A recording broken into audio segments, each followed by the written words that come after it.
আমি ফাজলামি করতে এখানে আসিনি, এখানে ঠাট্টা করে গল্প করে মস্করা মারার জন্য এখানে আসিনি। একটা গোটা জীবন বর্তমান যুগ পুরুষোত্তম শ্রী শ্রী ঠাকুর অনুকূল চন্দ্রের কাছে ছোটবেলা থেকে বড় হয়েছে। Here is the one of the witness professor Ashok Pandey. Ashok ji, हम ठाकुर जी के पास थे कि नहीं?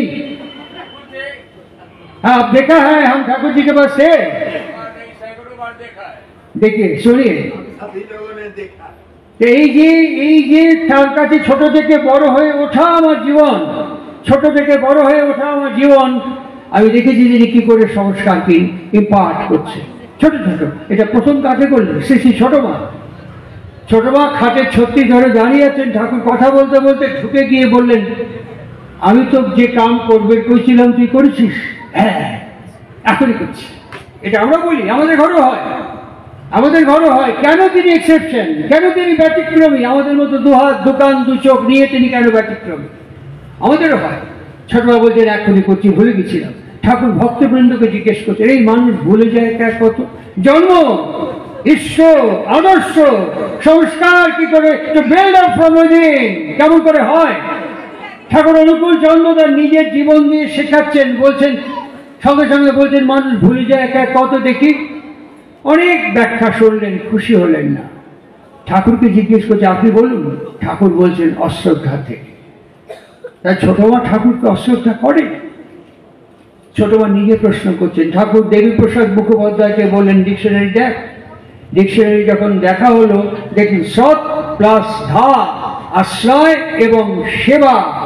আশ্রয় এবং সেবা, যখন যে মুহূর্তে যা করণীয় তাকে আশ্রয় করে, এট ভেরি মোমেন্ট যখন তাকে আমি সার্ভিস, নাচার, নারিশমেন্ট দিতে থাকবো, সঙ্গে সঙ্গে আমার ভেতরের ইন্টার সেলুলার রিঅ্যাডজাস্টমেন্ট হতে থাকবে, যেটা আমার হিপ্পোক্যাম্পাসকে ইনফ্লুয়েন্স করবে। দুঃখ, সুখ, স্মৃতি, দীর্ঘতা এবং ক্রমহ্রাসতা, এটাকে মেনটেন করে হিপ্পোক্যাম্পাস। সুতরাং প্রত্যেকটি মুহূর্তে যে স্মৃতি, অপমান, সম্মান, দুর্নাম, বদনাম, যত স্মৃতি, যত প্রতিবন্ধকতা, বাধা, সব ইনফ্লুয়েন্স করে আমার হিপ্পোক্যাম্পাসকে। তাই ঠাকুর অনুকূল চন্দ্র ঈশ্বর এবং আদর্শকে জোর দিয়ে বললেন, তিনি তোমাকে কি করবেন? সুখ এক রকমের ভাব, দুঃখ এক রকমের ভাব। শ্রীমদ্ ভগবদ গীতা গুণত্রয় বিভাগে যোগা। শ্রীমদ্ ভগবদ গীতার যখন যেমন আসছে তখন সেইগুলো আমাকে সেই কাজগুলো করাচ্ছে। আমি অশোক পণ্ডিতের সঙ্গে ঝগড়া করছি না, আমার প্রবৃত্তি ভেতরে তম বা রজ বা সত্য সেটা করাচ্ছে, ওনারও তাই করাচ্ছে। আমি বড্ড পরাধীন, ভীষণ পরাধীন। সম্মান বোধ বা অসম্মান বোধ, কে তাকে সম্মান করলো, শ্রদ্ধা করলো, এদিকে নজর যাচ্ছে। ঠাকুর অনুকূল চন্দ্র বলছেন, আমাদের বিবাহে যেমন অনুলোম এবং প্রতিলোম আছে, রেফারেন্স কোট করছি 7 থেকে 11 খণ্ড, এবং মণিলাল চক্রবর্তী যার লেখা প্রতুল দীপ্তি ফার্স্ট পার্ট, রেফারেন্স কোট করে বলছি, শব্দ এবং দৃশ্যের প্রতিলোম এবং অনুলোম আছে। বারবার মন ছুক ছুক ছুক ছুক করে দেখছে, কে সম্মান করলো, কে শ্রদ্ধা করলো, কে অশ্রদ্ধা করলো, কে মান দিল, কে অমানি করলো। এগুলো এক ধরনের প্রতিলোম এবং অনুলোমিক প্রতিক্রিয়া আমার ভেতরে সৃষ্টি করে ফেলে। শব্দ আমাকে খারাপ বললেন না, ভালো বললেন, এই শব্দের প্রতিলোম আছে বলেই তিনি ভজন দীক্ষা দান করার সময় বললেন, বাঁ দিকের কানে শব্দকে ত্যাগ করতে হবে। তিনি আমাদের নাম জপ ধ্যানের মধ্যে বললেন, বাঁ দিকের শব্দটা হচ্ছে প্রতিলোম শব্দ, ডান দিকের শব্দকে জপ করতে হবে। জপ করলে আমার কি হবে? আজকে যে সাবজেক্ট, জপ করলে কি হবে? আমি যদি এখন যে চরিত্রের যে অভ্যাসের যে সংস্কারে অভ্যস্ত হয়ে আছি, আমার বাবা Gobar Majumdar in the year 1939 Pabna হিমালপুরে গেছেন। সেই সময় প্রফুল্ল কুমার দাস মহাশয় তিনি যোগদান করেছেন ঠাকুরের কাছে সর্বক্ষণের কর্মী হিসেবে। আমার বাবা ঠাকুরকে ভালোবাসতেন তার মতন করে, ভালো লাগতো তার মতন করে, অনুভব করতেন তার মতন করে। কি তার মতন? তার সংস্কার অনুযায়ী, জৈবিক কাঠামো সংস্কার অনুযায়ী, ঠাকুরের সংস্কার অনুযায়ী না, তার সংস্কার অনুযায়ী ভালোবাসতেন। He knows nothing about marriage reformation. আমার মা রেবা মজুমদার ঠাকুরের কাছে গেছেন, she knows nothing about eugenic reformation. আমি তার নিট ফল। এই গোবর মজুমদার এবং তার বউ, তারা বিবাহ সংস্কার জানতেন না, প্রজনন সংস্কার জানতেন না। আমি জন্মে গেছি, আমার গুরুদেব কি বলছেন? মানুষ জন্মায় তার জন্মের 20 বছর আগে। মানুষ জন্মায় তার জন্মের 20 বছর আগে কি দিয়ে অভ্যাস, ব্যবহার, চলা ফেরার ভেতর থেকে তার ভেতরে জমি প্রস্তুত হয়। খুব গুরুত্বপূর্ণ বিষয় আজকে, তার জমি প্রস্তুত হয় অভ্যাস, ব্যবহার, চলাফেরার মধ্যে। আমি একটা জিনিস দেখে বলছি, গল্প কথা বলছি না, ঘুরে বেড়াই। আজকেই আমি বলপাই, খেরাই, পাঁশকুড়া হয়ে পরপর এখানে এসে 5:30 উপস্থিত হয়েছি। আজকেই এই সকালেই কথা বলতে বলতে বলতে বলতে আসছি। সব জায়গায় রেকর্ড হচ্ছে, মেবি একই কথা হয়তো রিপিট হয়ে যেতে পারে, বলতে বলতে আসছি। বিষয়টি একই। শ্রীরামকৃষ্ণকে হৃদয়রাম মুখোপাধ্যায় জিজ্ঞেস করছেন, মামা আর তোমার কাছে যে আসে তুমি তাকে একই কথা বলো, কি? শ্রীরামকৃষ্ণ হাঁ করে তাকিয়ে দেখে বলছে, ওরে শুধু কথা তো একটাই, কথা তো দুটো না, কথা তো একটাই।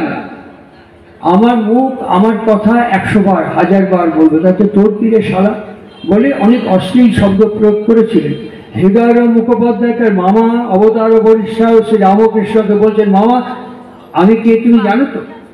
তুই আমার ভাগ্নে, ভাগ্নেকে যেসব গালাগাল করছো তুমি বুঝে করছো, বলে কথা তো সব একটাই।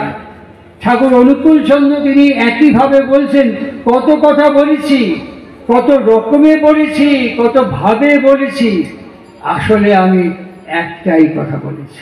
তার বাণীর মধ্যে প্রিন্ট করা, আলোচনা প্রসঙ্গের মধ্যে প্রিন্ট করা, আসলে আমি একটাই কথা বলেছি। বিশ্বকবি রবীন্দ্রনাথ ঠাকুরের নাম জানে না বিশ্বে এমন কোনো লোক নেই। কেউ জানে না। বিদেশে ওয়ার্ডসওয়ার্থকে বলা হয় রবীন্দ্রনাথের প্রায় সমকক্ষ, সমান্তরাল ভাবে ওয়ার্ডসওয়ার্থকে বলা হয়। আপনারা জানেন যে লর্ড টেনিসন, যিনি আমাদের কবিতার যারা পড়েছেন টেনিসনের কবিতা, তার নাতি দেওঘরের শ্রী ঠাকুর অনুকূল চন্দ্রের কাছে এসছেন। দীর্ঘ সময় কথা হয়েছে লর্ড টেনিসনের নাতির সাথে। টেনিসনের নাতি ঠাকুরকে অদ্ভুত তত্ত্ব দিয়ে বলছেন, আমার দাদু টেনিসন তিনি নিজের নাম নিজে জপ করতেন, টেনিসন টেনিসন টেনিসন টেনিসন জপ করতেন। এবং তারপরে হলো কি, এইখানে আমার দাদুকে নিজেকে দেখতে পাচ্ছে। ঠাকুর খুব খুশি হয়েছিলেন। এটা প্রিন্ট করা আছে আলোচনা প্রসঙ্গের মধ্যে, আমি কোট করলাম জাস্ট, এটা প্রিন্ট করা আছে। আমাদেরকে দীক্ষা নেওয়ার পর আমাদের যারা উৎসব করছি, আজকে যে শীর্ষক বিষয়, এই ইনস্টিংক্টকে কি করে পরিবর্তন করা যায়। ঠাকুর অনুকূল চন্দ্র এবং হযরত মুহাম্মদ তিনি দুজনেই বলেছেন, পাহাড় সরে গেছে বিশ্বাস করতে পারো, কিন্তু প্রকৃতি পরিবর্তন হয়েছে কখনো বিশ্বাস করো না। সংস্কারের পরিবর্তন হওয়া খুব কঠিন। কি পাওয়ারফুল মানুষ, কি পাওয়ারফুল মানুষ শ্রী ঠাকুর অনুকূল চন্দ্র। তিনি ভেতরের ইন্টারসেলুলার রিয়াজেশন করে দিচ্ছেন। মেদিনীপুরের যোগেশ্বর সামন্ত পান্ডেজি একদিন ভক্তবৃন্দের সামনে ঠাকুর বলছেন, যোগেশ্বরের ডাক দিত। যোগেশ্বর এসছে, এসে বলছেন, তুই আগে কেমন ছিলি এখন কেমন আছিস? বলে, আগে আমাকে লোকে ডাকাত বলতো, আমাকে দেখে ভয় পেত, আমাকে দেখে মানুষ দূরে পালিয়ে যেত, এত অত্যাচার করেছি মেদিনীপুরে আমি, আমাকে চেনে না যোগেশ্বর এমন কোনো লোক নেই। এখন কি হয়? বলে, এখন লোকে আমাকে দেখলে পায়ের উপরে প্রণামে দেয়, টাকা দেয়। ঠাকুর ভক্তবৃন্দকে জিজ্ঞেস করছেন, সারা সম্ভব হলো কিংবায়? যোগেশ্বর হাত জোর করে বলছেন, আপনার ভালোবাসায়, আপনার ভালোবাসায়, আপনার উপর টান এবং আপনার উপর ভালোবাসা। আমাদের বালকৃষ্ণ কাপুর তখন তিনি রামজির ভক্ত, প্রচন্ড রামজির ভক্ত, হনুমানজির ভক্ত, কৃষ্ণের ভক্ত। সে বালকৃষ্ণ কাপুর যখন ঠাকুর অনুকূল চন্দ্রের কাছে এসছেন, যতীন্দ্র মোহন দাস তাকে দীক্ষা দিয়েছিলেন। যখন তার কাছে এসছেন আমাদের শ্রী ঠাকুর অনুকূল চন্দ্রের কাছে, ঠাকুর বলে, তুমি কি কাজ করো? বললো, আমি ইঞ্জিনিয়ারিং বিভিন্ন জিনিস করি। এসকেএফ এর বেয়ারিং বানিয়েছে, রিজেক্ট হয়ে গেছে ঠাকুর। আমি আমার ঋত্বিক দেবতাকে বললাম, মাই living experience with a living god বলে একটি বই আছে, মাই experience of a living god, Balkrishna কাপুরের লেখা বই। তিনি বলছেন যে আমার ব্যবসায় প্রচুর ক্ষতি হয়ে যাচ্ছে, আমি আপনার কাছে এসেছি। ঠাকুর আমার ঋত্বিক দেবতাকে বলার পর উনি বললেন, ঠাকুরের কাছে চলুন। ঠাকুর বললেন, তুমি যে বেয়ারিংগুলো রিজেক্ট হয়ে গেছে ওই বেয়ারিংগুলো নিজে নিয়ে নাও। পার্টনারশিপে বিজনেস করতেন। বললেন, পার্টনারশিপ বিজনেস যা চায় সব দিয়ে মিটিয়ে দাও, আমার অত টাকার অনেক ক্ষতি হয়ে যাবে, হোক, তুমি অ্যাকসেপ্ট করো। আমরা এইখানে এই জাংশন পয়েন্টে দাঁড়িয়ে ভরসা করতে পারি না, নির্ভর করতে পারি না, বিশ্বাস করতে পারি না। মাত্র 7 মাস থেকে 8 মাসের মধ্যে একই ঘরে একই বিছানায় স্বামী স্ত্রী শুয়ে আছেন, মাত্র 7 থেকে 8 মাস। দুপুর বেলায় খাবার পরে পায়ের তলে হাত বোলাচ্ছেন তার স্ত্রী। হাত বোলাতে বোলাতে, আমি প্রচুর বহু বিশ্ববিদ্যালয়ের সেমিনারে অ্যাটেন্ড করেছি। এই তপন এখানে আছে, তপন জানে, বহু বিশ্ববিদ্যালয়ের সেমিনারে অ্যাটেন্ড করেছি। আমি এরকম কঠিন প্রশ্ন জীবনে শুনিনি। কিছু মেমোরি কোট করছে আমাদের চলচ্চিত্র নির্মাতা মৃণাল সেন, কিছুদিন আগে চলে গেলেন মৃণাল সেন। আমাদের ঢাকার চঞ্চল চৌধুরী মৃণাল সেনের একদিন প্রতিদিন ছবি রিমেক করলো, তার মৃণালের ভূমিকা অভিনয় করলো। সেই মৃণাল সেন এবং তার বউ গীতা সেন ওরা গেছে কান ফিল্ম ফেস্টিভ্যালে জুরি হিসেবে। তো মৃণাল সেন বরাবর উইমেন্স লিভের পক্ষে কথা বলেছেন, ছবি করেছেন, যতগুলো ছবি দেখবেন উইমেন্স লিভের পক্ষে। সেই মৃণাল সেনকে আফটার ফাংশন অল আর ফিল্ম ক্রিটিক তারা জিজ্ঞেস করছেন যে আপনি তো উইমেন্স লিভের পক্ষে সবসময় কথা বলে এসছেন, আপনার মিসেস কতটা এনজয় করে, আপনার বউ কতটা উপভোগ করে এই স্বাধীনতা। গীতা সেন মৃণালের দিকে তাকিয়ে বলছে, মৃণাল বলবো? উনি চুপ খেটে হাসতে বলছে, একদম বিন্দাস, নিশ্চিন্তে বলল। এবার গীতা সেনের ভার্সনটা বলছি। উনি বলছেন, আমরা তখন ছবি করছি একদিন প্রতিদিন, দুজনে হাজব্যান্ড ওয়াইফ একই টাইমে বাড়ি থেকে বেরোচ্ছি, ওই স্লটে আমরা একই সাথে কাজ করছি, একই স্লটে আমরা বাড়িতে ফিরে আসছি। একদিন হঠাৎ মৃণাল বাড়িতে ফিরে জুতো করে বিছানার উপরে শুয়ে বলল, গীতা কাপ কফি দাও। আমিও যদি ওর পাশে শুয়ে বলতাম, মৃণাল এক কাপ চা দাও, বলতে পারতাম, এই অধিকারটা আমার ছিল, কিন্তু আমি বলতে পারিনি। আলোচনা প্রসঙ্গে 15 পার্ট প্রফেসর পান্ডে বাণী প্রেস থেকে ঝেপেছিল সমস্ত করে। ওর মধ্যে ঠাকুর অনুকূল চন্দ্র বলছেন, male and female same organ, ফিমেলের মধ্যে যেটা প্রমিনেন্ট মেলের মধ্যে সেটা ডরমেন্ট, আর মেলের মধ্যে যেটা প্রমিনেন্ট ফিমেলের মধ্যে সেটা ডরমেন্ট। কিন্তু দুজনের সমস্ত অর্গান আছে, কিন্তু অ্যাপ্লিকেশন কি হবে, অ্যাপ্লিকেশন কেমন হবে, অ্যাপ্লিকেশনটা করতে গেলে পরে একটা স্ট্যান্ডার্ড সলিউশন চাই, তা না হলে পরে দুটো টেম্পারামেন্টাল অ্যাফিনিটি ঠিক কাজ করবে না। যারা ল্যাবে কাজ করেন যে কোনো জিনিস মেলালে চলে না, আমরা বিশ্বাস করে নিয়েছি। আজকে আমরা বিশ্বাস করি যে আমি আমার বউ, আমার ছেলে, আমার মেয়ে, আমার রক্তকে দিয়ে দেবো। কোনো ডক্টর, এটা প্রেসিডেন্ট ডক্টর চৌধুরী, কোনো ডক্টর অ্যাকসেপ্ট করবে না যে আমার রক্ত আমি আমার আত্মীয়কে দিতে পারি, ওটা টেস্ট করতে হবে। সব মেনে নিয়েছি, বর্ণাশ্রম করতে গেলে আমরা টেস্ট করবো। বিশ্বাস করি সৎসঙ্গ বর্ণাশ্রমকে বিশ্বাস করে, যেহেতু whole world is a term form and condition, বর্ণাশ্রমকে বিশ্বাস করে। শ্রী ঠাকুর অনুকূল চন্দ্র আরো ফার্দারেন্সের দিকে গিয়ে বলছেন, শুধু মানুষের ক্ষেত্রে বর্ণাশ্রম, বিবাহের ক্ষেত্রে বর্ণাশ্রম নয়, প্রত্যেকটি কাজের ক্ষেত্রে বর্ণাশ্রম চাই। ঠাকুর অনুকূল চন্দ্রকে বলছেন সেটা কিরকম, বলছেন যে প্রত্যেকের বৈশিষ্ট্যকে পূরণ করে, প্রত্যেকের বৈশিষ্ট্যকে উদ্বোধন করে, প্রত্যেকটি দিককে পূরণ করে যে কাজটি সম্পন্ন করা হবে সেটা বর্ণাশ্রমিক কাজ বলে চিহ্নিত করছেন। খুঁজে নেবেন আলোচনা প্রসঙ্গ, খুঁজে নেবেন। ঠাকুর অনুকূল চন্দ্রকে জিজ্ঞেস করছেন লিডার টাইপ ম্যান কে? ঠাকুর অনুকূল চন্দ্র উত্তর দিচ্ছেন যে সবাইকে নিয়ে চলতে পারে ফুলফিল করতে করতে, সবাইকে নিয়ে চলতে পারে ফুলফিল করতে করতে। একটা ভালো মানুষকে বোঝা যায় সেটা সাবঅর্ডিনেটের প্রতি কতখানি যত্নশীল, একটা লিডার টাইপ ম্যানকে বোঝা যায় সেটার অধস্তরের প্রতি কতখানি যত্নশীল, কতখানি সহানুভূতি অনুকম্পা প্রবণ। এই দেখে মানুষটার অন্তঃকরণকে বোঝা যায়। সেগুলো আছে সো ইনস্ট্যান্ট। আজকে রিক্সার দিয়ে আমরা মাপতে পারি, কম্পনকে মাপতে পারি। আজকে আমরা সিসমোগ্রাফ দিয়ে মাপতে পারি। আজকে আমরা স্পেকট্রোমিটার দিয়ে আলোর প্রত্যেকটি রশ্মির মধ্যে যে ডাক সেটাকে মাপতে পারি। আমরা মাপতে পারি না কোন নারীর সঙ্গে কোন পুরুষের টেম্পারামেন্টাল অ্যাফিনিটি হতে পারে, কোন বর্ণের সঙ্গে কোন বর্ণের সংমিশ্রণে আরো গুড সোল এখানে অবতরণ করতে পারে, আমরা এটা মাপতে পারি। কেন? আমি ভালোবেসেছি তাকে, ওকে।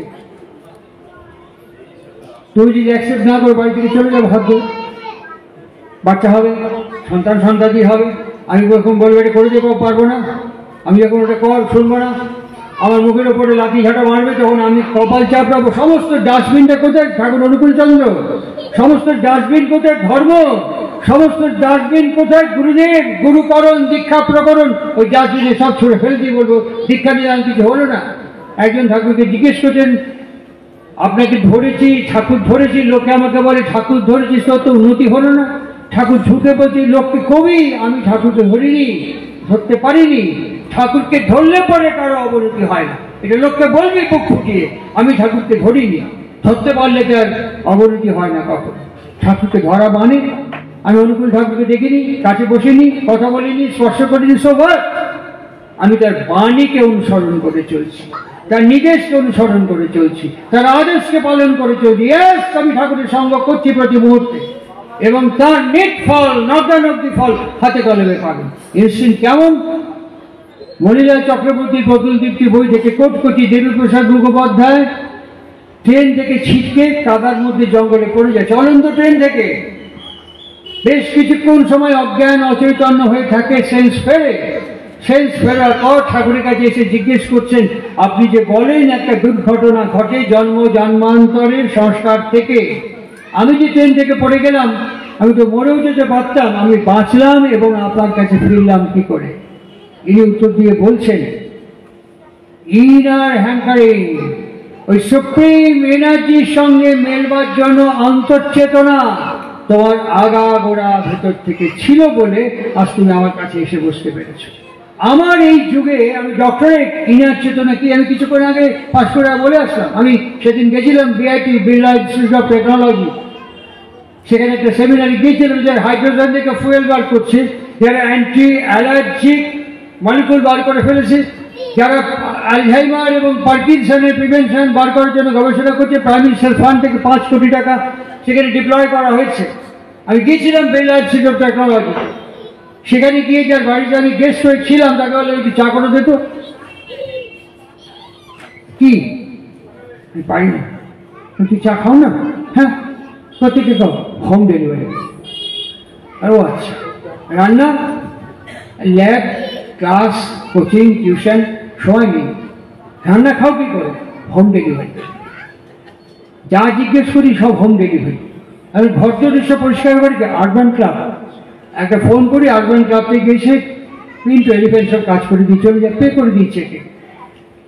আমি তখন ভাবলাম ছেলেগুলো হোম ডেলিভারি হবে কিনা কে জানে। এত হোম ডেলিভারি শুরু হয়ে গেছে, ছেলেগুলো একটু হোম ডেলিভারি চলে আসছে।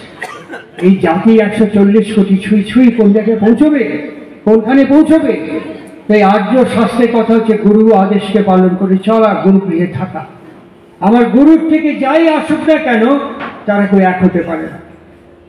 Mister Ashok Pandeji here present, আমি ওর মেমোরি রিকল করিয়ে দিচ্ছি। Adinath Majumdar, do you know Adinath Majumdar? You know very well.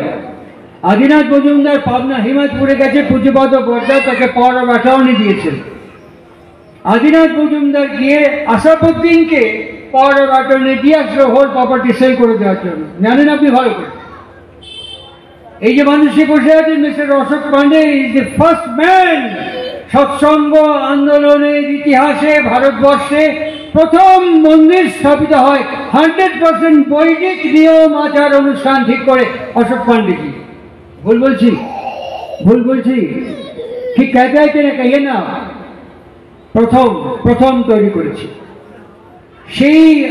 সেই ব্যক্তি আদিনাথ মজুমদার আসাদুদ্দিনকে পাওয়ার অফ অ্যাটর্নি দিয়ে চলে আসে।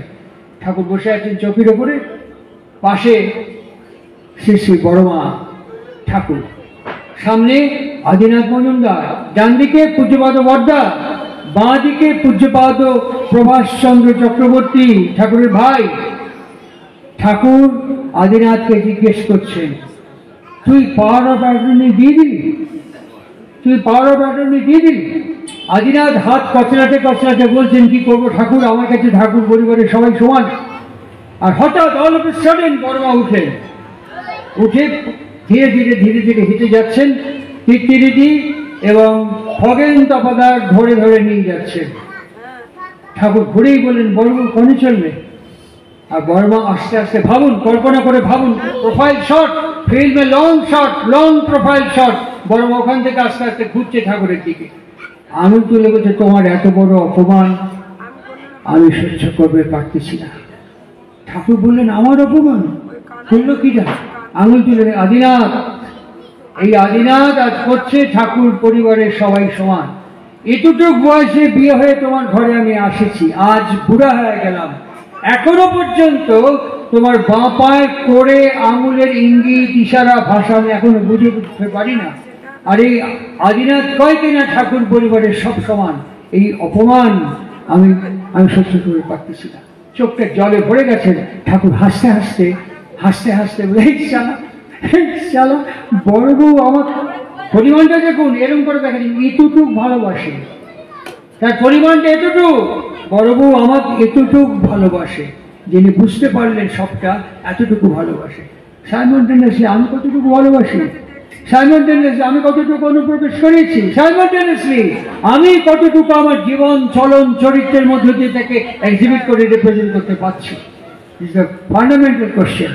এই সৎসঙ্গ আন্দোলন বর্ণাশ্রমকে বিশ্বাস করে, বিবাহের সংস্কারকে বিশ্বাস করে, ঈশ্বর আদর্শ এবং জন্মকে বিশ্বাস করে, যা জাতির শ্রেষ্ঠ সম্পদকে প্রদান করতে পারে, যা জাতির শ্রেষ্ঠ সম্পদকে রিপ্রেজেন্ট করতে পারে। ঠাকুর অনুকূল চন্দ্র একদিন আলোচনা প্রসঙ্গের মধ্যে প্রিন্ট করা সংগ্রহটা খুঁজে নেবেন। আমার ইচ্ছে সৎসঙ্গ এমন হবে, সারা বিশ্বের একটি আদর্শ রাষ্ট্র যেমন হয় সৎসঙ্গকে অনুসরণ করে চলবে। আমার ইচ্ছে এই সৎসঙ্গের পরিচালক বৃন্দ এমন হবে, সারা বিশ্ব দেখবে একটা আদর্শ সরকার কেমন করে চালাতে হয়, সৎসঙ্গের পরিচালক বর্গকে দেখে শিখবে। আমার ইচ্ছে আমার দীক্ষিত সন্তান সন্ততি সৎসঙ্গীরা এমন হবে, সুনাগরিক কেমন করে হতে হয় সেই সুনাগরিকত্ব তারা শিখবে। প্রিন্ট করা আলোচনা প্রসঙ্গে খণ্ড খুঁজে নেবেন, আমি কোটেশন দিয়ে গেলাম, বলে গেলাম, রেফারেন্স কোট করে গেলাম। এই প্রেক্ষাপটে দাঁড়িয়ে থেকে আজকে দমদমে এই সব অত্যন্ত প্রাসঙ্গিক, অত্যন্ত প্রয়োজনীয়, অত্যন্ত গুরুত্বপূর্ণ। আরেকটি কথা বলি, এই যে কথাটা আগে বলে আসলাম, চারপাশে সত্য রজ তমনি আমি এসছি, ঘাবড়াবেন না, পরিবর্তন হয়ে যাবে, পাল্টে যাবেন সব। কি করে পাল্টাবো? 4 অক্ষর। এখান থেকে শ্রীধাম পুরীতে যাবেন, পুঁথিতে লেখা আছে 22টা সিঁড়ি, আপনি হাঁটতে হাঁটতে যাবেন, গুনতে গুনতে যাবেন। আমি সেভারাল টাইমস পুরীতে গেছি, গুনতে গুনতে যাবেন সিঁড়ি গর্ভগৃহ পর্যন্ত। 18খানা সিঁড়ি, 18খানা সিঁড়ি। যুদ্ধ হয়েছিল কুরুক্ষেত্রে কদিন? 18 দিন। শ্রীমদ্ ভগবদ গীতার কটা অধ্যায়? 18 অধ্যায়। আর 4 অক্ষরের যে নামটা যোগ করা হয়েছে সেটা কোন স্তরে? অষ্টাদশ স্তরের নাম। এনাকে আমি দেখেছি বঙ্কিম কটা বাজে? এখন বাজে 8টা বাজতে 15 মিনিট বাকি, চুপ করে থাকে। তারপরে বারবার রিপিটেডলি জিজ্ঞাসা করি, যখন 8টা 8 হলো তখন উনি পেচ্ছাপ করতে গেলেন। সরাসরি জিজ্ঞেস করছেন 8টা 8-এর সাথে, সবসময় 8টা 8 মিস করলে তারপরে 8টা 18, সেটা মিস করলে 8টা 28, এরকম অলওয়েজ 8কে অবলম্বন করে তিনি সার্কেল করছেন। জিজ্ঞেস করছেন এই বারবার 8কে ধরে চলেন কেন? বিশুদ্ধানন্দজি সরস্বতী, যাকে গন্ধ বাবা বলা হয়, দেখবেন তিনি বলছেন ভারতবর্ষে one of the top intellectual doctor Gopinath Kaviraj, one of the top intellectual doctor Gopinath Kaviraj, তাকে বলছেন বাবা এই 8-এর সাথে এবং 18-এর সাথে আমাদের জীবনের গভীর সম্পর্ক আছে। কি বাবাজি? পরে বুঝবে, করতে করতে যাও। Thakur Anukul Chandraji, incarnation of all past prophet, তিনি আমাদের কাছে যে অক্ষর দিলেন, যে স্তরের নাম দিলেন, all are related in my daily routine life. এখন প্রশ্ন হচ্ছে আমি একে ইমপ্লিমেন্ট করবো কি করবো না। আমার সামনে সত্য রজ তমনি, চারপাশে প্রচুর দৃশ্যের ফ্ল্যাকচুয়েশন হচ্ছে। কেউ সম্মান করছে, কেউ অপমান করছে, কেউ প্রশংসা করছে, কেউ অপ্রশংসা করছে, কেউ বাধা দিচ্ছে, কেউ সাহায্য করছে, অল টাইম, প্রত্যেক সময় চলছে। এইরকম একটি মানুষ ঠাকুরের কাছে এসে প্রণাম করে বলতেন সংসারের জন্য, পরিবেশের জন্য সারা জীবন প্রচুর পরিশ্রম করলাম ঠাকুর, কিন্তু আজ পর্যন্ত জীবনে একটু প্রতিষ্ঠা পেলাম না। ঠাকুর হাসতে হাসতে যদি আমাকে কি চাস, ওইটুকু একটু প্রতিষ্ঠা যেন পাই। ঠাকুর হাসতে হাসতে বলছে সারা পাগল কাক কয়, ডাকাত কাক কয়, তুই সেটা এই চাচ্ছিস কে? তুই আমার কাছে নিষ্ঠা চা, নিষ্ঠা। নিষ্ঠা যদি একবার আত্রায় ঠিক করে সাবুত করবে পারিস, প্রতিষ্ঠা পায় পায় পায় পায় করবে। ঠিক একই অ্যানালজিতে আমি বলতে চাই, যারা দীক্ষা গ্রহণ করেছেন, উৎসবের তাৎপর্য হচ্ছে এই প্যান্ডেল মেলা ভক্তিটা, এটা তাৎপর্য নয়। আমি বিশ্বাস করি না কোনো বক্তৃতা কোনো মানুষকে দাঁড় করাতে পারে না। যদি পারত, বিবেকানন্দের কম্প্যাক্ট এবং ইম্প্যাক্টনেস আজকে ভারতবর্ষের ওপরে গিয়ে পড়তো। ঘরে ঘরে বিবেকানন্দ রচনাবলী, ঘরে ঘরে রবীন্দ্র রচনাবলী। আমি বললাম, এই বইটা আপনি পড়েছেন? না। এই কথামৃতম 5টা, শারদানন্দের লীলা প্রসঙ্গ আপনার কাছে 5খানা পড়েছেন? না। সাজিয়ে রেখেছি, সাজিয়ে রেখেছি। আপনি কতদিনে দীক্ষিত? আরে বলবেন না, সে 7 বছর হলো। 7 বছর ধরে দীক্ষা নিয়েছি। পরিবারে আরে আমার ডাইনে বাঁয়ে সামনে পেছনে সব জায়গায় ঠাকুরের ছবি, প্রণাম না করে বাড়ি থেকে বাড়াই না। আর অতি প্রত্যুষ আমি ঈশ্বরভীতি করি, অতি প্রত্যুষ আমি ঈশ্বরভীতি করি। ঠিক এবার যখন বাজারে মাল আসছে, যখন যখন শোকেসে মাল যখন দেখছে, পরিবেশের মধ্যে মিশছে, অতি প্রত্যুষ ঈশ্বরভীতি করা, 7 বছরের দীক্ষা নগ্নানব্দি টকটক করে টেস্ট হয়ে যাচ্ছে, টেস্ট হয়ে যাচ্ছে সমস্ত কিছু। এর মধ্যে শক্তি নেই, ভক্তি থাকতেও পারে, নিষ্ঠা নেই, বিশ্বাস নেই, অনুপ্রবেশ করানো সম্ভবপর হয়নি। আর সেখানে যে কোনো একটা ক্ষমতা নিয়ে আমি চলে যাচ্ছি। সে আমার অর্থের ক্ষমতা, আমার প্রাতিষ্ঠানিক ক্ষমতা, আমার পরিবারের দাম্ভিকতার ক্ষমতা নিয়ে চলে যাচ্ছি। কিন্তু ঠাকুরের জগতে এটা চলে না। ঠাকুর নিজে বলছেন আলোচনা প্রসঙ্গে, বড় খোকা, কাজলা মণি আমার বাদ দিয়ে রাস্তায় দাঁড়ায় দেখ, আঙুল নাচিয়ে বলেছিলেন 10 টাকা 15 টাকা দাম হয় কিনা দেখে আয়গা। দাম কখন হবে? দাম হবে তখন। সতীশচন্দ্র দাস পাঞ্জা পাইনি, সতীশ দাস, চিত্তরঞ্জনলালজি, মহেশ্বর প্রসাদজি তামাক দিতেন ঠাকুরকে আপনাদের সমস্তিপুর থেকে, আর এই তামাক জ্বলতেন সতীশ দাস। ঠাকুর হঠাৎ করে বললেন 5 মণ গুলঞ্চ লাগবে। সৎসঙ্গ থেকে লাগে fighter plane, one after another গাড়ি বেরিয়ে যাচ্ছে। সতীশ দাস বাইরে থেকে, একদম বাইরে থেকে সতীশ দাস শুনছে যে কি জন্য এত গাড়ি মারাচ্ছে। বললো গুলঞ্চ আনার জন্য। সতীশ দাস চলে গেলেন ডেগারিয়া পাহাড়ে। কয়েকদিন সতীশ দাসকে খুঁজে পাওয়া যাচ্ছে না। যেদিন তার 5 মণ পূর্ণ হবে, তার ঠিক আগের রাতে একটা বিষাক্ত সাপ ফোনা তুলেছে। সতীশ দাস হাঁটু মুড়ে বসে সাপটাকে বলছেন, আমাকে তুমি সবল দাও, আপনি সবল দিন, কোনো আপত্তি নেই আমার, কিন্তু আমার আর একটু বাকি আছে 5 মণ গুলঞ্চ পূর্ণ করতে, গুরুদেবের আদেশ। 5 মণ হয়ে গেলে আমি যদি মরেও যাই, সৎসঙ্গ আমাকে খুঁজে বার করে ফেলবে কোথায় আছে, আমাকে একটু সময় দিন। ইতিহাস বলে সাপটা মাথা নিচু করে চলে গিয়েছে।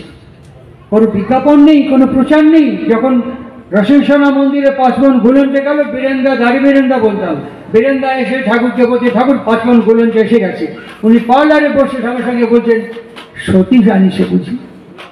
কোথায় বিজ্ঞাপন, কোথায় প্রচার, কে করেছে, কি করেছে, কোথায় শক্তি, কোথায় ক্ষমতা? ক্ষমতা ভেতরে, অন্দরমহলে ক্ষমতা, অন্দরমহলে ক্ষমতা। ঠাকুর অনুকূল চন্দ্র বলছেন, যদি তোমার কাছে কেউ হিসাব চায়, বইটার নাম কোট করছে শাশ্বতী, আপনি যে এই কাজগুলো করেছেন হিসাব দাও তো আমাকে রতন। সঙ্গে সঙ্গে অপমান বোধ করে, অসম্মান বোধ করে। আমি কি চোর, চুরি করেছি? অপমান, অসম্মান এবং আভিজাত্যে লাগে। আরেকটু এগো, আরেকটু ভেতরে প্রবেশ করো, দেখো অন্দরমহলে বিশ্বাসঘাতকতা, অকৃতজ্ঞতা ধূমপান করছে। বইটার নাম শাশ্বতী। সুতরাং এটা শক্তির প্রয়োজন। এই শক্তি আমাকে কে দেবে?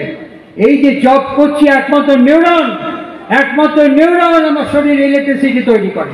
আমি যখন জপে বসছি, আমি যখন ধ্যানে বসছি, আমার যাই থাক, ধীরে ধীরে ধীরে ধীরে ধীরে ধীরে ওটা বোম করবে হিপোক্যাম্পাসে। যে একটা পুরুষ এবং একটি নারী, একটি বধূ এবং স্বামী কেমন করে এই ধরনের সন্তান তার সংসারের মধ্যে অনুপ্রবেশ করলো। This is the essence of this উৎসব। উৎসব মানেই যে আমাদের আপওয়ার্ড মুভ করায়, উৎসব মানেই যে আমাদের কজ আর রেজিনসের থেকে চোখ ফুরিয়ে দেয়। উৎসব মানেই হচ্ছে আমাদের জীবনের মূল ব্যাকরণকে ভালো করে আত্মীকৃত করে, সন্দর্শন করে, তাকে রিপেয়ার করে তোলা। This is the essence of the উৎসব। আজকে শ্রী শ্রী ঠাকুর অনুকূল চন্দ্রের সেবাদপদে উৎসব কেন হচ্ছে? আজকে আমাদের বার্তা কি এ প্রসঙ্গে? একটাই বার্তা, আপনি হিন্দু হন, আপনি মুসলমান হন, আপনি খ্রিস্টান হন, যে কোনো হন, আমেরিকান, রাশিয়ান, চায়না, যে কোনো দেশের হন, এট ফার্স্ট আমি একটা মানুষ, আমার একটা বাবা আছে, আমার একটা মা আছে। আমিও যে পদ্ধতিতে আমার বাবার শরীর থেকে মার শরীরে প্রবেশ করেছি এবং ভূমিষ্ঠ হয়েছি। বিশ্বের সকল প্রাণ এবং সকল অস্তিত্ব ওই একই পদ্ধতিতে তাদের পিতার শরীর থেকে মাতৃ শরীরে প্রবিষ্ট হয়ে একইভাবে তারা ভূমিষ্ঠ হয়েছে। এর কোনো বিজ্ঞান থাকবে না, এর কোনো ব্যাকরণ থাকবে না। গাছের গোড়াতে গিয়ে জল দিলে পরে গাছ বাঁচে? যারা বোটানিস্ট তারা কি বলবেন গাছের গোড়াতে জল দিলে পরে গাছ বাঁচে? ঠাকুর অনুকূল চন্দ্র একটি ব্যতিক্রমী অস্তিত্ব, ঠাকুর অনুকূল চন্দ্র একটি ব্যতিক্রমী ব্যক্তিত্ব, যিনি গুরুগিরি ব্যবসা করবার জন্য আসেননি, যিনি গুরু সাজবার জন্য আসেননি, যিনি সৎসঙ্গ প্রতিষ্ঠানকে ব্যবসায়িক প্রতিষ্ঠান করতে আসেননি। তার প্রথম বার্তা, প্রথম সিঁড়ি হচ্ছে আগে মানুষ। আর তাই তিনি বলেছেন সৎসঙ্গ চায় মানুষ আপন টাকা পর। প্রশ্ন হলো সে মানুষ আসবে কোত্থেকে? যারা আমার কথা শুনছেন, পাঠশালা থেকে ইউনিভার্সিটি পর্যন্ত কোথাও কোনোদিন কোনোভাবে কোনো ক্যারিকুলাম, কোনো সিলেবাসের মধ্যে এই চ্যাপ্টারকে আমাদের কাছে এসছে? এই যে প্রফাউন্ড ফিজিশিয়ান আমার পাশে বসে আছেন, অনেকে জিজ্ঞেস করুন, ইনি যখন মেডিকেল সায়েন্স পড়ে এসছেন, কোথাও কখনো কোনোদিন এই ধরনের প্রসঙ্গ ওনার মেডিকেল সায়েন্সের সিলেবাস এবং ক্যারিকুলামের মধ্যে এসছে? আসেন, আমাদের জানানো হয়নি। আমরা যে জানতে চাই না তা নয়, আমরা যে করতে চাই না তা নয়, আমরা যে বুঝতে চাই না তা নয়, আমাদের জানানো হয়নি, বোঝানো হয়নি, ধরানো হয়নি, ইন্সপায়ার বা ইম্পর্টেন্স দেওয়া হয়নি বলে আমরা আজকে ইডিওটিক প্ল্যাটফর্মে বাস করে এইরকম একটা অবস্থা তৈরি করে ফেলেছি। তার মাধুর্য মণ্ডিত, তার লীলায়িত জীবন একটু সামান্য সময়ের জন্য ফিরব। দেখো ঠাকুর বসে আছে, আমি কথা বলছি, আপনারা মনে মনে ভাবুন। বিরাট এই যে মঞ্চটা দেখতে পাচ্ছেন, এর চেয়েও বড় তার চৌকি। এই যে মঞ্চটা দেখতে পাচ্ছেন, এর চেয়েও বড় তার চৌকি। আর সমস্ত চৌকিটা জুড়ে নিখুঁত নিপাট সাদা ধবধবে টান বিছানা, দুদিকে দুটো তাকিয়া বালিশ হাঁটুর নিচে, তার দুদিকে দুটো সাদা তোয়ালে। আমি বর্ণনা করছি, আপনারা ভাবুন, দুদিকে দুটো সাদা তোয়ালে। তার বাঁদিকে কাঠের 3টে পায়া দেওয়া একটা কাঠের গড়গড়া, তার থেকে নলটা বালিশের তল দিয়ে উঠে তার হাতের উপরে এসছে। তার সামনে কালো চপ্পল একটা পেড়ির ওপরে রাখা।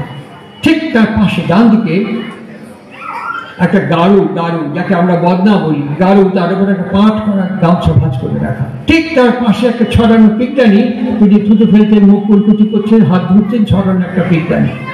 ভাবুন, চারিদিকে কাঠের রেলিং দিয়ে ঘেরা, অ্যালুমিনিয়াম শীট দিয়ে বানানো পার্লার ঘর। সেখানে ঠাকুর অনুকূল চন্দ্র ঠিক যে ভঙ্গিতে ওখানে বসে আছেন, ওইভাবে বসে তিনি হঠাৎ বললেন, কেউ নাই এখানে কাছে?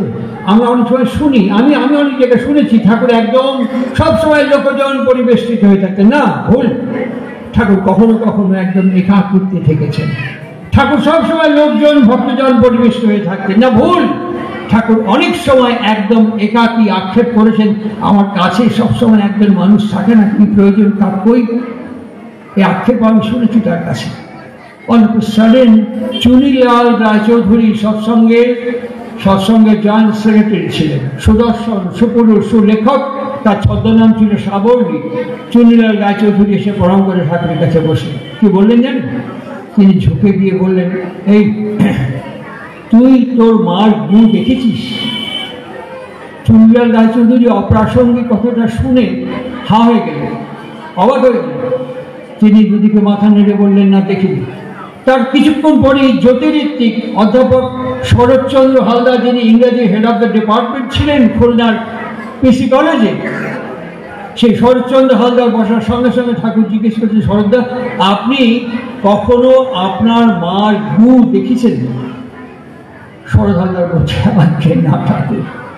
ঠাকুর এদের সবার থেকে চোখটাকে হরাইজনের দিকে নিয়ে গিয়ে এখানে হাত এরকম করে দেওয়া ছিল, হাত এরকম করে তুলে নিজের হাতগুলো এরকম করে নাড়াচাড়া করতে কেমন একটা আবিষ্ট ভাবাবেশে বললেন, আমি আমার মার গু কত নাড়াচাড়া করেছি, দু হাত দিয়ে চটকাইছি, মা গু পরিষ্কার করায়, চান করায়, পরিচ্ছন্ন করে তুলেছি। এই নিজে হাতে মার গু কত পরিষ্কার করেছি। কিছুক্ষণ থামলেন, ঠেলে বললেন, আমার যদি তখন কেউ পেত না, এই গুটি খাবে পারিস? আমি সঙ্গে সঙ্গে অমৃতের মতো বিবেচনা করে খেতে পারতাম। কেন জানেন? ওই পেটেই তো আমি জন্মাইছি। ও সবটুকু আমার কাছে অমৃত, ও সবটুকু আমার কাছে অমৃত। আমার কখনো ঘৃণা বোধ হয় না। এই কারণেই বোধহয় উপনিষদ সর্বাং খাল্লিদাং ব্রহ্ম শব্দটা উচ্চারণ করেছিলেন। এই কারণেই বোধহয় চৈতন্য চরিতামৃত উচ্চারণ করেছিলেন, যাহা যাহা দৃষ্টি পড়ে তাহা তাহা কৃষ্ণ স্ফুরে। এই জন্যই বোধহয় শিব জ্ঞানে জীবসেবা স্বামী বিবেকানন্দ উচ্চারণ করেছিলেন। এই জন্যই বোধহয় সমন্বয়াচার্য অবতার বরিষ্ঠায় উচ্চারণ করেছিলেন, আমি তো কোথাও পেলাম না গো সেজবাবু। এই যে সব আমি করে, আমি তো আমাকে কোথাও দেখতে পেলাম না সেজবাবু। যেদিকে তাকায় জিজ্ঞেস করি, এটা কে? এটা আমার হাত। এটা কি? এটা আমার চোখ। এটা কি? এটা আমার পা। সব জায়গায় বলে আমার। আমিটা কোথায় সেজবাবু? আমি তো আমিকে দেখতে পেলাম না। এই জন্য দ্বৈতবাদ অদ্বৈতবাদ একাকার করে দিয়ে উপনিষদ এবং বেদকে মন্থন করে ফেলেছেন সমন্বয়াচার্য শ্রী শ্রী রামকৃষ্ণ অবতার বরিষ্ঠায়। ঠিক তারই পরবর্তীকালে জীবন্ত মানচিত্রের মতো দেখতে পাচ্ছি। জীবন্ত মানচিত্রের মতন আমার যদি তখন কত নদী খালের পানি সমীকুল, আমি সঙ্গে সঙ্গে খাই দিতে আমার অমৃত বিবেচনা করি। এই যে বোধ, বেসিক কনসেপ্ট। এখন আমরা চাঁদে যাচ্ছি, এখন আমরা সূর্যে SLR আদিত্য পাঠিয়ে দিয়েছি, এখন আমরা শুক্র এবং মঙ্গল গ্রহে যাব।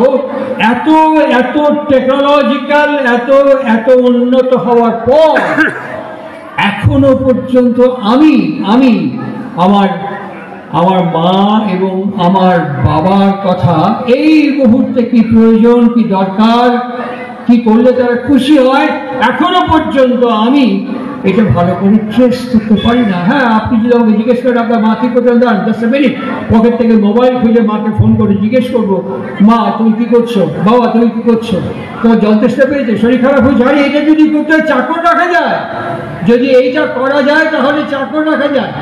এই চাকর রেখে পরে এটাকে মিনিট টু মিনিট প্রোগ্রাম দিয়ে দিলে পরে চাকর মা এবং বাবা যেন তা করতে পারে। কেন এই উৎসব করা হচ্ছে? এই উৎসবের সিগনিফিকেন্ট কি? এই উৎসবের তাৎপর্য কি? To build up from within, to build up from within. এই উৎসবের এসেন্স, এই উৎসবের বার্তা হচ্ছে to build up from within. Thakur Anukulchandra Saratchandra হালদারকে জিজ্ঞেস করছেন, আচ্ছা শরৎদা আপনাকে একটা কথা জিজ্ঞেস করি, নাইট্রিক অ্যাসিড এবং গ্লিসারিন যদি মিক্স করে দেওয়া যায়, what is the result? Sarat Haldar হাত জোর করে বললেন, আমি পিওর আর্টসের ইংরেজি ছাত্র, আমি এই বিজ্ঞানের বিষয়টা বলতে পারবো না। ঠাকুর একটু অস্থিরতা নিয়ে বলো, সারা এক্ষুনি ধরা দিল নাইট্রিক অ্যাসিড আর গ্লিসারিন মেশে রেখে কৃষ্ণদার ডাক দিয়ে নিয়ে আসো। কে কৃষ্ণদা? কৃষ্ণপ্রসন্ন ভট্টাচার্য। কে তিনি? তিনি ভারতবর্ষের অন্যতম নোবেল লরিয়েট স্যার চন্দ্রশেখর ভেঙ্কটরমণের একজন অন্যতম সহযোগী। তার বাবার নাম কালীপ্রসন্ন ভট্টাচার্য, যিনি দেশবন্ধু চিত্তরঞ্জন দাসের বাবা, শ্রদ্ধেয় ভুবন মোহন দাসের একান্ত আন্তরিক বন্ধু। সেই কৃষ্ণপ্রসন্ন ঠাকুরের কাছে আসছি, ঠাকুর বলছেন, আচ্ছা কৃষ্ণদা কন্ত দেখি গ্লিসারিন এবং নাইট্রিক অ্যাসিড মিক্স করলে, অ্যালয় করলে কি হয়? কৃষ্ণদা হঠাৎ করে কি জিজ্ঞেস করছে ঠাকুরকে জানেন? আপনার মাথায় হঠাৎ এই চিন্তা কেন এলো? প্রশ্ন করছেন, আপনার মাথায় হঠাৎ এই চিন্তা কেন এলো? শেষে ঠাকুর অনুকূল চন্দ্র বলছেন, সামনের দিন ঠিক সেই রকম। কি হয় একটু কর না। তখন বলছেন এক্সপ্লোশন হয়, TNT তৈরি হয়ে যায়, ভয়ঙ্কর লাইক RDX, ভয়ঙ্কর বিস্ফোরণ হয়ে যায়। ঠাকুর জিজ্ঞেস করছেন, কনে হয়? এইখানে হয়। যখন বাবার শরীর থেকে মার শরীরে স্পার্ম ওভাকে বুম করছে, তখন এক্সপ্লোশন হয়ে যায়, কম্বাশন হয় as like as the TNT। ওইটাই যখন ভূমিষ্ঠ হয়ে আমার মতন আকৃতি নেয়, তখন আপনি হিন্দু, মুসলমান, বৌদ্ধ, খ্রিস্টান যাই হন না কেন, আপনি আমার থেকে নিরাপদ নন। আপনি যেই হন, যে দেশেই বাস করুন, আপনি আমার থেকে সুরক্ষিত নন। আজকে এই উৎসবের প্রথম তাৎপর্য Shri Shri Thakur Anukulchandra the first man, তিনি এখানে উচ্চারণ করলেন, তিনি প্রথম ঘোষণা করলেন বর্ণাশ্রমে বিবাহকে ঠিক করে ফেলো। বর্ণাশ্রম কেন? এর মধ্যে বর্ণাশ্রম করতে গেছে। ঠাকুর হাসতে হাসতে বলছেন, শালা সবই তো আম, কিন্তু আমের মধ্যে ল্যাংড়া আছে, ফজলি আছে, হিমসাগর আছে, গোলাপ কাশ আছে, সব আম কি এক? শালা গরু তো সবই গরু, দেশি গরু, মুলতানি গরু, তারপরে আরো সব গরু আছে, ভাগ ভাগ করে এই গরু সবই একই গরু। সবাই বলছে আগে না, মানুষ তো সবই এক, বাবার রক্ত ছাগলের শরীরে দেওয়া যায় না, ছাগলের রক্ত মার শরীরে দেওয়া যায়? বলে না, দেওয়া যায় না। কি হয়, আগে গ্রুপ টেস্ট আর এইচ ফ্যাক্টর টেস্ট করতে হয়, এ বি এবিও এরকম করে আছে, এগুলোকে আর এইচ ফ্যাক্টর টেস্ট করার পর তখন ব্লাড প্রেক করা সম্ভবপর হয়। ঠাকুর বলতেন সব ক্ষেত্রে বর্ণাশ্রমকে মেনে নিয়েছে। এই যে প্রফাউন্ড ফিজিশিয়ান মঞ্চে আছেন, উনিকে জিজ্ঞেস করুন, একটা রাস্টাক্স মাথার যন্ত্রণা উনি দিতে পারেন, একটা রাস্টাক্স পেটের আমাশাতেও দিতে পারেন, একটা রাস্টাক্স তিনি পায়ের হাঁটুর ব্যথাতেও দিতে পারেন। উনি কিন্তু ওষুধের কমপ্লিকেশন দেখে দেন না, উনি সিমটম দেখে ওষুধ দেন। অর্থাৎ আমরা উপসর্গকে বহন করছি, অর্থাৎ আমার শরীর আমার রোগকে চিহ্নিত করছে, আমার শরীর আমার রোগকে এক্সিবিট করছে, এক্সপ্লোর করছে। ঠিক সেম অ্যানালজিতে আজকের বর্তমান বিশ্বজনীন প্রেক্ষাপট ঠিক সেই ছবিকেই চিত্রিত করছে চলচ্চিত্রের মতন, যার জন্য উৎসবের তাৎপর্য, যার জন্য উৎসবের প্রাসঙ্গিকতা, যার জন্য উৎসবের প্রয়োজনীয়তা। আমি আমার কথা সংক্ষিপ্ত পর্যায়ে নিয়ে আসছি। আমাকে এখান থেকে আবার আরেকটি জায়গায় যেতে হবে। এই বিষয়টিকে আমি আমার ডেলি রুটিন লাইফে কি করে এক্সিকিউট করব, নিশ্চয়ই এই প্রশ্ন। আপনি এতক্ষণ যা বললাম, আমাকে যে কেউ প্রশ্ন করতে পারে। এই যে যা যা আপনি বললেন, আমার ব্যক্তিগত জীবনে মর্নিং টিল নাইট আমি কি করে একে এক্সিকিউট করব, ডেমনস্ট্রেট করব। আমার সামনে যারা বসে আছেন, এখানে আমি শুনেছিলাম প্রতিযোগিতা হবে, গতকাল হয়েছে, নিশ্চয়ই সব পুরস্কার বিতরণ হবে পরে। যারা বসে আছেন এখানে, আপনাদের প্রত্যেকের হাতে আমি একখানা করে সাদা কাগজ, আপনাদের প্রত্যেকের হাতে একখানা করে ডট পেন আমি যদি দিয়ে যদি বলি আপনারা একটা নিখুঁত গোল বৃত্ত তৈরি করে দিন, একদম নিখুঁত সার্কেল হবে, এখানে দিচ্ছি, নিন করে দিন। আপনারা আমাকে নিশ্চয়ই বলবেন একটা গোল বৃত্ত তৈরি করে দিতে পারবো, কিন্তু সেটা নিখুঁত হবে কিনা বলতে পারবো না। আমরা নিখুঁত বৃত্ত তৈরি করতে পারবো না। কেন? দেখাটারা হয়ে যাবে, এগুলো হয়ে যাবে। ঠিক, একদম ঠিক, সবাই স্বীকার করবো, কেউ অস্বীকার করবো না। কিন্তু আমরাই একটা নিখুঁত গোল বৃত্ত তৈরি করতে পারবো with the help of compass. একটা কম্পাস যখন আমরা মাঝখানে বসিয়ে দিয়ে সার্কেল করিয়ে দেব, তখনই কিন্তু একটা নিখুঁত গোল বৃত্ত তৈরি হতে পারে। আজকের উৎসবের তাৎপর্য হচ্ছে ইনিশিয়েশন অ্যান্ড গুরুকরণ। ঠাকুর অনুকূল চন্দ্র তিনি বলছেন, কম্পাস হচ্ছে সেই গুরু যে তোমাকে ভ্রূণ অবস্থা থেকে এক্টোপ্লাজমিক ওয়ার্ল্ড পর্যন্ত গাইড করে দিতে পারে, হাত ধরে যে বিপাক পথে চলার কায়দা জানিয়ে দেয়। গুরু বলে তাকেই জানিস, অভয় পথে সেই তো নেয়। কেমন অভয় পথে নেয়? আমার অদৃষ্টকে আমি জানি না, আমার সামনে কি ঘটবে আমি জানি না। তার মাধুর্যমণ্ডিত লীলায়িত কয়েকটি কথা যা প্রত্যক্ষ করেছে আপনাদের কাছে বলছি। তার নাম হচ্ছে খগেন তপদার। এই তখন দেওঘর 1946 সালে 2রা সেপ্টেম্বর ঠাকুর এসছেন। জল বলতে কিছু নেই, সে দারোয়া নদী খুঁড়ে একটু একটু করে জল নিয়ে আসা হয়। আমি তখন খুবই ছোট, আসলে বড় হচ্ছে একটু একটু করে। সেই সময় ঠাকুর বললেন একটা ইদারা খোঁড়া লাগে। একটা বড় ইদারা শ্রীশচন্দ্র রায়চৌধুরী ইঞ্জিনিয়ার ছিলেন, খগেন তপদার ছিলেন, আরো অনেক নামগুলো সব রেকর্ড করতে পারছি না। এরা প্রত্যেকে মিলে একটা ইদারা খুঁজছে। আর ইদারাটা তো কোনো মাটির মধ্যে, এরকম মাটির মধ্যে গর্ত করা হয়ে গেছে। আর কতটা সকাল থেকে রাত্রি পর্যন্ত খোঁড়া হচ্ছে, খোঁড়ার পর কতটা ডিপ হয়েছে, জল আসছে কি আসছে না বোঝা যাচ্ছে না। তখন খগেনটাকে সবাই, খগেনদা আপনি একটু দেখে আসুন তো জল এসছে কিনা, ফুটছে দেখুন। খগেন তপদার বললো কি, এরকম করে দেখতে গিয়ে, এরকম করে নিচু হয়ে দেখতে গিয়ে ফট করে ঢুকে গেল, ওই গর্তের মধ্যে পড়ে গেল। মাথাটা একদম নিচের দিকে, পাটা একদম ওপরের দিকে।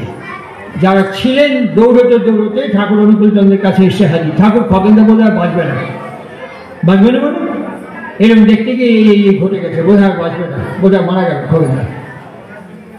আমি নিজে দেখেছি ঠাকুরের হাত এরম করেছে, কয়েকটি পাগল টাকাতে করে তোর খগেনে তুলে নিয়ে আয়গা। খগেনদাকে যখন তুলতে গেল তখন সোজা হয়ে বসে আছে, সোজা হয়ে বসে থেকে ওপর থেকে তুলে নিয়ে আসা হলো। ওয়েস্ট এন্ডে তখন আমাদের একটা ডিসপেন্সারির মতো ছিল, ঠাকুর বাংলার উল্টো দিকে ওয়েস্ট এন্ড প্যান্ডেল। সেই ডিসপেন্সারিতে খগেনকে ট্রিটমেন্ট হলো। মাসখানেক বাদে খগেনদা হাঁটতে আসলো। ঠাকুরের কাছে সুস্থ হয়ে। ঠাকুর যে তুই নাকি পড়ে গেছিল, বলছে হ্যাঁ। তা তোর মাথা নিচের দিকে ছিল, তুই সোজা হয়ে বসলি কেন ভাই? খগেন তপাদারের নিজের জবানবন্দি উচ্চারণ করছি, আমি বলতে পারবো না ঠাকুর, কে যেন আমার শরীরটা ধরলো সোজা করিয়ে দিল, কে যেন আমার শরীরটা ধরলো সোজা করিয়ে দিল, আমি বলতে পারবো না ঠাকুর। ঠাকুর অনুকূল চন্দ্রের কাছে একটি দম্পতি এসছে, একটি দম্পতি, তাদের মানত করা ছিল যে গঙ্গায় তার ছেলে 6 বছর বয়স হয়ে গেলে চুল ন্যাড়া করে গঙ্গায় বিসর্জন দেবে। তার ঠাকুরের কাছে এসে বলছে আমাদের এত দেরি হয়ে গেছে ঠাকুর, আমরা দীক্ষা নিয়েছি, আমাদের এত দেরি হয়ে গেছে যে আমরা এটা সুযোগ পাইনি, এখন আমাদের করণীয় কি? ঠাকুর বলেন গিরিশ পণ্ডিতের ডাকবে। গিরিশ পণ্ডিত বসে আসলেন, আসার পরে শ্রী শ্রী ঠাকুর অনুকূল চন্দ্র বলছেন যে এখান থেকে ভূপেশকে ডাক দিয়ে গাড়ি নিয়ে আয়, এখনই হয় মুঙ্গের অথবা সুলতানগঞ্জ এদের পাঠায় দিলে পরে সূর্যাস্তের মধ্যে চুল বিসর্জন দেওয়া হবে নি। সবাই বললেন ঠাকুর যা সময়, এই সময় সূর্য অস্ত হয়ে যাবে, হবে না। তখন all of a sudden Debiprasad Mukhopadhyay, যিনি ঠাকুরের দীপরক্ষী সংকলন করেছেন, all of a sudden Debiprasad Mukhopadhyay ওখান থেকে বসে ঠাকুরকে বলছে ঠাকুর আমি একটা কথা বলবো। বলছে কি? পুরুষোত্তম যেখানে থাকেন সেখানে বৃন্দাবন, সেখানে গঙ্গা, সেখানে সমস্ত সঙ্গম। যদি চুলটা কেটে আপনার পায়ের কাছে দিয়ে দেয় তাহলেই তো সব সার্থক হয়ে যায়। গিরিশ পণ্ডিত মশাই বললেন একদম ঠিক, একদম ঠিক, এটা শাস্ত্রীয় বাক্য, একদম ঠিক। ঠাকুর তখন হাসতে হাসতে সংকুচিত হয়ে যাচ্ছেন, গুটিয়ে যাচ্ছেন, গুটি আমার হেনে না, তাহলে ওই দারোয়ায় গিয়ে দেওয়া যায়। ওরা দারোয়াতে গিয়ে সেই চুল বিসর্জন দিল। আজকের এই প্রেক্ষাপটে দাঁড়িয়ে থেকে আজকের এই সময়ের শরীরকে প্রত্যক্ষ করতে করতে আমরা বুঝতে পারি না হোয়াট ইজ এডুকেশন, আমরা বুঝতে পারি না। আমরা বুঝি কান বলে ঘাট ধরে জোর করে পড়তে বসায়, আমরা বুঝি ইচ্ছে থাক বা না থাক ওকে পড়াও, ভালো করে পড়াও। আমরা বুঝি ওকে পাস করতে হবে, বড় নাম্বার পেয়ে, ভালো নাম্বার পেয়ে র্যাঙ্ক করতে হবে। ঠাকুর একে বিশ্বাস করতেন না, একদম বিশ্বাস করতেন না। একদিন পঞ্চানন সরকার ঠাকুরকে গিয়ে বলছেন যে কি বলবো, আমি তো এই আপনার এই তপবনের টিচারিং করছি দীর্ঘদিন যাবৎ, ছেলেরা পরীক্ষা দেয় কিন্তু মন খুলে যে নাম্বার দেবো বিং এ টিচার, আমি ভালো করে নাম্বার দিতে পারি না। ঠাকুর বলছে কেন দিতে পারেন না কেন? বলে ভালো উত্তর দেয় না, দেবো কি করে? নম্বর কি আপনার বাপে তৈরি করা? এইরকম প্রশ্ন কোনো অধ্যাপক কোনো টিচার শুনেছি কিনা জানি না। ঠাকুর জিজ্ঞেস করছে নম্বর কি আপনার বাবা তৈরি করা? পৈতৃক সম্পত্তি দিতে পারেন না, দিয়ে দেন সারা 500, 1000, 2000, 3000 যা পারেন নম্বর দিয়ে দেন। পঞ্চান্ন সরকার শুনে বলছি এবার কি কথা, তুই আবার কি কথা, কিভাবে নাম্বার দেবো? ঠাকুর তখন বলছেন নাম্বারটা আমার খুব বড় প্রশ্ন না, আপনি খালি লক্ষ্য রাখবেন ওই ছাত্ররা আপনার উপর আকর্ষিত কিনা, খালি লক্ষ্য রাখবেন ওই ছাত্ররা আপনার কোনো অসুবিধে সহ্য করতে পারে কি পারে না। শুধু লক্ষ্য রাখবেন ওই ছাত্র এবং ছাত্রীদের বাপ মার উপরে টান কেমন। মার মুখ একটু ভারী হলেই ছেলেগুলোর মনের আকাশ অন্ধকার হয়ে যায়, মেঘ ডাকতে শুরু করে। যখনই দেখবেন না ছেলেপুলে তার বাপ মায়ের উপরে এমন টান নিয়ে ভাবনা চিন্তা করছে, ভাববার কিছু দরকার নেই। এরকম করে 7খানা তুলে দিয়েছিলেন, দেখতে দেখতে সব ছল পল পাস করে যাবে। এটি যে বললাম, ঠাকুর তারপরে আমাদের আশ্রমের একজন মিস্ত্রি ছিল, তার নাম মনোহর সরকার। ঠাকুর মনোহরটাকে একটা হাতলওয়ালা চেয়ার বানাতে বলেছিলেন। এখন দেওঘরে কি অবস্থা বলতে পারবো না, আমি অনেক আগের কথা বলছি। যখন পুজোবাদ বর্দা যেখানে বসছেন সেখানে মেঝেতে ছিল এরকম সিমেন্ট করা হয়েছে। ঠাকুর ওরকম জায়গায় চোখের উপরে মনোহরের উপর বসে আছে। মনোহরদের চেয়ারটা নিয়ে এসে দাঁড় করালেন, বললেন এই যে চেয়ার। তখন বললেন যে ভালো করেছি, ওই বড় খোকার ওই মেঝের উপরে চেয়ারটা বসা, ওখানে বসালেন। বসাবার পর ঠাকুর ওইখানে বসে আমার যতটুকু স্মৃতি আমি রিকল করতে পারি, আমি কি চশমা ছাড়া আপনাকে ভালো করে দেখতে পাবো না, ওনার চোখে চশমা নেই, চশমা ছাড়া ঠিক ওই মঞ্চ ওই দুর্গা মণ্ডপ থেকে এত দূরে ঠাকুর মনোহরদা চেয়ারটা বসিয়েছেন। ঠিক আছে? বলে হ্যাঁ। তুই স্যাটিসফাইড? বলে হ্যাঁ। ঠাকুর ওইখান থেকে মনোহর সরকারদাকে বলছেন আমার যান মনে হচ্ছে বাঁ দিকের পেছনের দিকের পায়াটা একটু টিক টিক করতেছে, ভালো করে দেখতো। মনোহরদার চেয়ারটা আবার ভালো করে দুলিয়ে ঠাকুরের দিকে তাকিয়ে এখান থেকে আনসার করছে হ্যাঁ এই সামান্য একটুখানি। আমি গ্যাটিস দিয়ে ঠিক করলো। ঠাকুর ঠিক করা, পাগল, তুই তো চেয়ারের ঠ্যাঙে গ্যাটিস দিবি, তোর চরিত্রে গ্যাটিস দিবি কি দিয়ে? তোর ব্যবহার আচরণ জীবনে গ্যাটিস দিবি কি দিয়ে? তোর চরিত্রে গ্যাটিস দিবি কি দিয়ে? চেয়ারের পায়ে গ্যাটিস মারা যায়। এই গ্যাটিস পেলে সৎসঙ্গ আন্দোলন ঠাকুর পছন্দ করতেন না। There is no option of a Gattis and chips. একটাই মাত্র অপশন, তুমি যা ধরেছো তোমার জীবন দিয়ে তুমি তাকে এক্সিবিট করো। তুমি যা পেয়েছো তোমার প্রতিবেশী তাকে দেখে বুঝতে পারবে হ্যাঁ তুমি পেয়েছো। তুমি যা আত্মীকৃত করেছো তাকে মানুষ দেখে স্বীকার করবে শ্রদ্ধার সঙ্গে, তবেই তো উৎসব।